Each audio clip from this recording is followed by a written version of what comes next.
So from the floods to the economic situation, let's talk about the interest rate equation, which changed substantially over the last 24 hours with moves in the US. Gee, yes. The US Federal Reserve has lifted interest rates for the first time since 2018 by 0.25 percentage points and foreshadowed a possible further 6 increases this year to curb inflation. People are worried about house price rises in Australia. Well, rate rises here could certainly put a lid on that, but also put a lot of families under strain.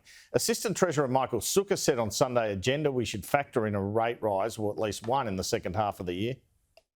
Consensus of the market is an interest rate rise in the second half of the year. Now, in the end, the Reserve Bank makes these decisions, not the government. But it just shows that in a world of great economic and political instability, yes, we have an economic recovery underway, but it can't be taken for granted, and there'll undoubtedly be speed bumps into the future, and that's why the Australian economy will require careful management. Will it be only one rise? Well, whoever wins the May election has a lot of headaches before them, especially around cost of living. But some good news today, unemployment dropping to 4%. Close to that number with a 3 in front of it that Scott Morrison is promising.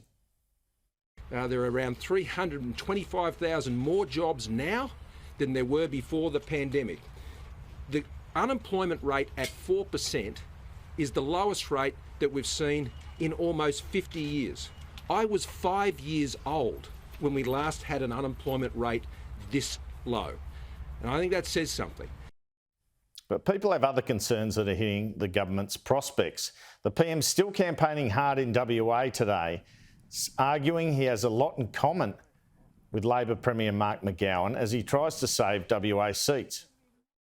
Well, one thing I know is after the next election, whoever you vote for, Premier McGowan's still going to be the Premier. So this is about who's going to lead the country. And it's about federal Labor. It's not about state Labor. And there's quite a bit in common, I've found, working with the WA state government when it comes to how we manage the economy, particularly on issues like deregulation and support for the resources industry.